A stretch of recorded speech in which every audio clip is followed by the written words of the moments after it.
കണ്ണി കാണുന്ന ഒരാളെ ഇതിപ്പോ നോക്കിയപ്പോ ആർച്ചറിനെ കണ്ടു, ആർച്ചർ എറിഞ്ഞു, അതാണ്ട് അവിടെ വന്നപ്പോ തന്നെ സന്ദീപ് വന്ന് എറിഞ്ഞു, ഇവിടെ വരുമ്പോഴത്തേന് അതാണ്ട് ദേശ്പാണ്ഡെ എറിഞ്ഞു, ഹസരൻ എന്നാ നീ എറിഞ്ഞു. ഈ ക്യാപ്റ്റൻസിയിലെ ഏറ്റവും മോശപ്പെട്ട ഒരു ക്യാപ്റ്റൻ എന്ന് പറയുന്നത് റിയാൻ പരാഗ് തന്നെയാണെന്ന് പറയേണ്ടിയിരിക്കുന്നു. വലിയൊരു തമാശ എന്താണെന്നറിയോ, ഹസരംഗയെ കളിക്കാത്തത് സഞ്ജു സാംസൺ മാത്രമാണ്, വേറെ എല്ലാവരും കളിക്കുന്നുണ്ട്. DRS മലയാളത്തിലേക്ക് എല്ലാവർക്കും സ്വാഗതം. IPL-ലെ 6ാമത്തെ മാച്ച് കൊൽക്കത്ത നൈറ്റ് റൈഡേഴ്സും അതുപോലെ തന്നെ രാജസ്ഥാൻ റോയൽസും തമ്മിലുള്ള മാച്ച്.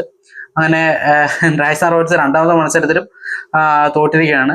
അത് വലിയൊരു നമ്മളൊക്കെ പ്രെഡിക്റ്റ് ചെയ്ത പോലെ ഒരു സംഭവം തന്നെയാണ്. കാരണം അത്തരത്തിലുള്ള ഒരു ടീം തന്നെയായിരുന്നു. ലേലത്തിന് ശേഷമേ നമുക്ക് ഏകദേശം ഒരു ധാരണ കിട്ടിയിരുന്നു രാജസ്ഥാൻ റോയൽസ് എവിടെ വരെ പോകുന്നുള്ളൊരു കാര്യം. അപ്പൊ അതിനെ ഒന്നുകൂടെ തെളിയിക്കുന്ന രീതിയിലുള്ളൊരു പ്രകടനം തന്നെയാണ് രാജസ്ഥാൻ റോയൽസിന്റെ ഭാഗത്തുനിന്ന് ഉണ്ടാകുന്നത്. അല്ലാണ്ട് അവരുടെ പ്രതീക്ഷകളെ അവരെന്തായാലും തെറ്റിക്കുന്നില്ല എന്നുള്ളത് വലിയൊരു പോസിറ്റീവാണ്.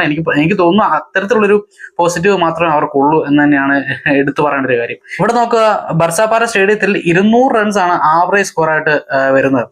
ഇവിടെ ഫസ്റ്റ് ബാറ്റിംഗ് കിട്ടിയവർ അത്യാവശ്യം നല്ലൊരു സ്കോർ അടിച്ചിട്ട് ഈ പറയുന്ന എറിഞ്ഞു പിടിക്കുകയാണ് പതിവ്.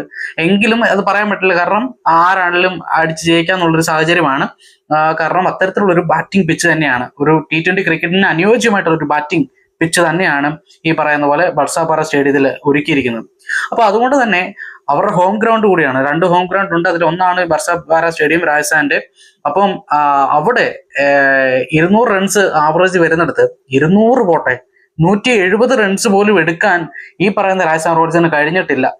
അപ്പൊ പിന്നെ ഇവരുടെ ബാറ്റർമാർ ഹോം ഗ്രൗണ്ടിൽ പോലും വ്യക്തമായിട്ടുള്ളൊരു പ്ലാനിങ് ഇല്ലാണ്ട്, അല്ലെങ്കിൽ ബാറ്റിങ്ങിൽ വ്യക്തമായിട്ടൊരു ബാറ്റിംഗ് പവർ പ്ലേയിൽ പോലും ഒരു 6 ഓവർ മാത്രം കളിക്കാനുള്ള ഒരു പ്ലാനിങ്ങോ കാര്യങ്ങളോ ഒന്നും തന്നെ ഇല്ലാണ്ട് വളരെ മോശമായിട്ട് തന്നെ. ഇപ്പോ പറയത്തക്ക വലിയ ടീമുകളൊന്നും ഇല്ലെങ്കിലും അല്ലെങ്കിൽ താരങ്ങളൊന്നും ഇല്ലെങ്കിലും ഈ പറയുന്ന ഉള്ളവർ ഏറ്റവും ബെറ്റർ ആയിട്ട് കളിച്ചു കഴിഞ്ഞാൽ ഉണ്ടാകുന്ന റിസൾട്ട്, ഈ പറയുന്ന GTയുടെ ഒക്കെ ടീം നോക്കി കഴിഞ്ഞാൽ ഉണ്ടല്ലോ, നമ്മൾ ഇവരൊക്കെ കളിക്കുമോ നമുക്ക് സംശയം. പക്ഷേ ഉണ്ടല്ലോ, എല്ലാവരും അവരുടെ 100% ആണ് ഓരോ മത്സരത്തിൽ ഇടുന്നത്. അതേ ഒരു എഫേർട്ട് ഇവിടെ രാജസ്ഥാൻ റോയൽസ് ഇട്ട് കഴിഞ്ഞാൽ തീർച്ചയായിട്ടും വലിയ ഈ പറഞ്ഞ ഇമ്പാക്ട് തന്നെ ആയിരിക്കും അവരുടെ മത്സരങ്ങളിൽ ഉണ്ടാകുന്നത്.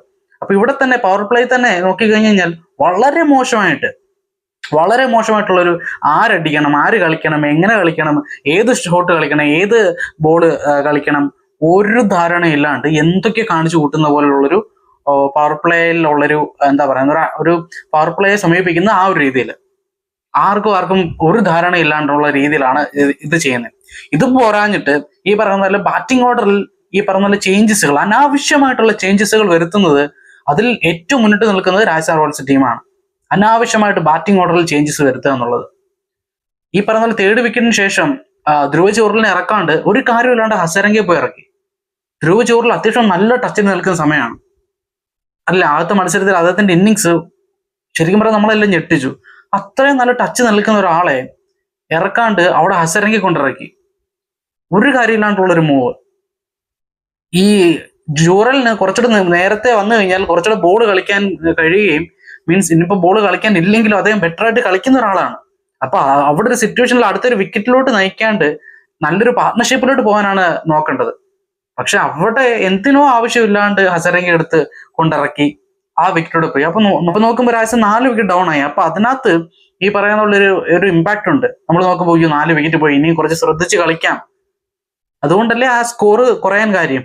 അതുകൊണ്ട് തന്നെ അങ്ങനെ ഒരു ചേഞ്ച് അവിടെ വന്നത് കൊണ്ട് തന്നെ തുടരെ പ്ലേയേഴ്സ് കളിക്കുന്ന ആ ഒരു ഓർഡറിൽ നിന്നും മാറ്റങ്ങൾ വന്നു.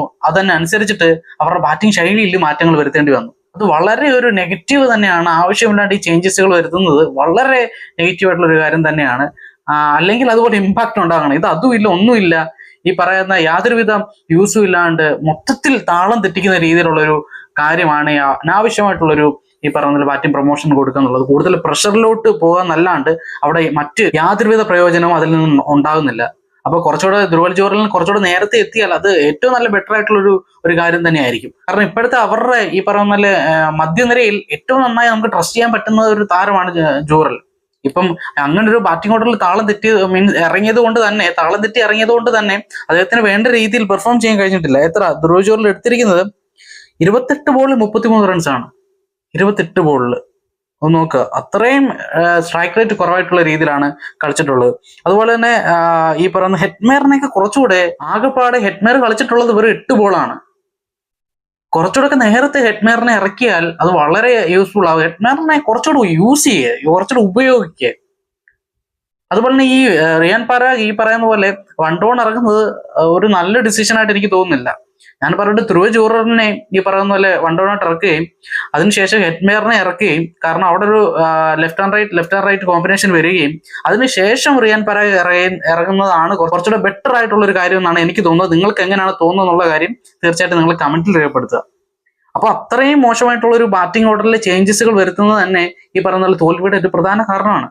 അതേപോലെ തന്നെ രാജസ്ഥാന്റെ ബോളിങ്ങിലോട്ട് വരുമ്പോഴത്തേനും ഇതുപോലെ പറയാൻ ഒത്തിരി നെഗറ്റീവ് കാര്യങ്ങളുണ്ട്. പ്രത്യേകിച്ച് ഒരു ക്യാപ്റ്റന്റെ ഏറ്റവും വലിയൊരു എന്താ പറയുന്നത് ഇമ്പാക്ട് ഉണ്ടാകുന്നത് എവിടെയാണ്? ബോളിംഗ് സമയത്താണ്, അല്ലെങ്കിൽ ഫീൽഡ് ചെയ്യുന്ന സമയത്താണ്. അവിടെയാണ് ആ ബോളിംഗ് ചേഞ്ചസുകളാണ് ഒരു ക്യാപ്റ്റന്റെ ഏറ്റവും പ്രധാനപ്പെട്ട കാര്യം. അവിടെയാണ് നമ്മൾ ഏറ്റവും കൂടുതലും കോൺസെൻട്രേറ്റ് ചെയ്യേണ്ടത്, നമ്മൾ ശ്രദ്ധ ചെലുത്തേണ്ടത്, നമ്മൾ ബുദ്ധി യൂസ് ചെയ്യേണ്ടതൊക്കെ. പക്ഷെ ഇത് കണ്ണി കാണുന്ന ഒരാളെ ഇതിപ്പോ നോക്കിയപ്പോ ആർച്ചറിനെ കണ്ടു, ആർച്ചർ എറിഞ്ഞു, അതാണ്ട് അവിടെ വന്നപ്പോ തന്നെ സന്ദീപ് വന്നായിരുന്നു, ഇവിടെ വരുമ്പോഴത്തേന് അതാണ്ട് ദേശ്പാണ്ഡെ എറിഞ്ഞു, ഹസരൻ എന്നാ നീ എറിഞ്ഞു. ഇതല്ലാണ്ട് ആര് എവിടെ എങ്ങനെ കളിച്ചു, ആർക്കൊക്കെ തല്ല് കിട്ടി, അല്ലെങ്കിൽ ഇനി ആരൊക്കെയാണ് നല്ല എക്കോണമിയിൽ പന്തെറിഞ്ഞിട്ടുള്ളത്, ആർക്കൊക്കെ വിക്കറ്റ് കിട്ടിയിട്ടുണ്ട്, ഇതൊന്നും നോക്കിയിട്ടില്ല. ഇവിടെ നോക്കിയാല് നല്ല പോലെ പറഞ്ഞ സന്ദീപ് ശർമ്മയ്ക്ക് ആ പാടെ 2 ഓവർ മാത്രമേ ഉള്ളൂ. 2 ഓവർ 11 റൺസ് കൊടുത്ത 5.50 ആണ്. അതായത് കൂട്ടത്തിൽ ഏറ്റവും എക്കോണമി കുറഞ്ഞ് ബോൾ ചെയ്തിട്ടുള്ള ഒരാളാണ് സന്ദീപ് ശർമ്മ. ഈ സന്ദീപ് ശർമ്മയ്ക്ക് ഇത്രയും ക്രിട്ടിക്കലായിട്ട് കളി പോയിട്ടും ഡീകോക്കൊക്കെ അവിടെ നിന്ന് കളിച്ചിട്ടും മാക്സിമം ഓവറുകൾ സന്ദീപ് ശർമ്മയ്ക്ക് കൊടുക്കാൻ പറ്റിയിട്ടില്ല. ആർച്ചറിന് കഴിഞ്ഞ മത്സരത്തിൽ തന്നെ ഏറ്റവും വേസ്റ്റ് ആയിട്ടുള്ള തല്ല് കൊണ്ടിട്ടുള്ള ഒരാളാണ് ആർച്ചർ. ആ ആർച്ചറിന് ഇവിടെ 2.3 ഓവറിൽ 33 റൺസാണ് അദ്ദേഹം കൊടുത്തത്, വിക്കറ്റ് ഒന്നും എടുത്തിട്ടില്ല. അപ്പം അനാവശ്യമായിട്ട് ആർച്ചറിന് ബോളിംഗ് കൊടുക്കാനുള്ള ശ്രമം, അതുപോലെ തന്നെ അനാവശ്യമായിട്ട് നിതീഷ് റാണയ്ക്ക് ഓവർ കൊടുത്തു. ഈ പറഞ്ഞ പോലെ ദേശ്പാണ്ഡെ എന്ന് പറയുന്നത് ഇടയ്ക്ക് തല്ല് കിട്ടുമെങ്കിലും വിക്കറ്റ് ടേക്കർ ആയിട്ടുള്ള ബോളറാണ്. അദ്ദേഹത്തിന് 15ാമത്തെ ഓവർ കൊടുത്തു. ആ ഓവറിൽ അദ്ദേഹം 7 റൺസ് മാത്രമേ വിട്ടുകൊടുത്തിട്ടുള്ളൂ.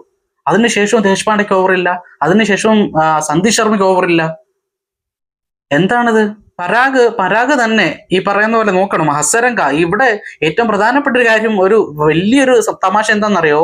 ഹസരംഗയെ കളിക്കാത്തത് സഞ്ജു സാംസൺ മാത്രമാണ്, വേറെ എല്ലാവരും കളിക്കുന്നുണ്ട്. ഇവിടെ നോക്ക്, 3 ഓവർ കൊടുത്തിട്ട് 34 റൺസാണ് ഹസരംഗ വിട്ടുകൊടുത്തത്. ഒരു വിക്കറ്റ് നേടി എന്നുള്ളത് ശരി തന്നെയാണ്. പക്ഷെ ബാക്കി എല്ലാവരും ഇപ്പൊ ഹസരംഗയെന്നോ ഈ പറയുന്നല്ലേ അങ്ങനൊന്നും ആർക്കും ഒരു നോട്ടവും ഇല്ല.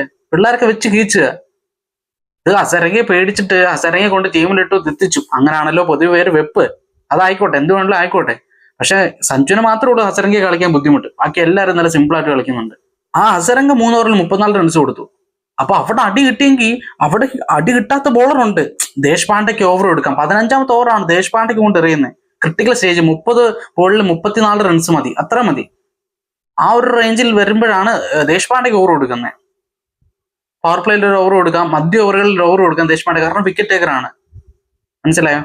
ഇവർക്ക് വിക്കറ്റാണ് ഏറ്റവും അത്യാവശ്യമായിട്ട് വേണ്ടത്. അപ്പം അങ്ങനെ നോക്കുമ്പോഴും ബൗളിംഗ് ചേഞ്ചസിൽ യാതൊരുവിധ നോട്ടവും ശ്രദ്ധയും ഇല്ലാണ്ട് ചേഞ്ചുകൾ വരുത്തുന്ന ഒരു ക്യാപ്റ്റനാണ് റിയാൻ പരാഗ്. ഈ ക്യാപ്റ്റൻസിയിൽ ഏറ്റവും മോശപ്പെട്ട ഒരു ക്യാപ്റ്റൻ എന്ന് പറയുന്നത് റിയാൻ പരാഗ് തന്നെയാണെന്ന് പറയേണ്ടിയിരിക്കുന്നു. കാരണം എടുക്കുന്ന തീരുമാനങ്ങളൊക്കെയും വളരെ മോശമായിട്ടുള്ള ഒരു ഇമ്പാക്ട് തന്നെയാണ് ഉണ്ടാക്കുന്നത്.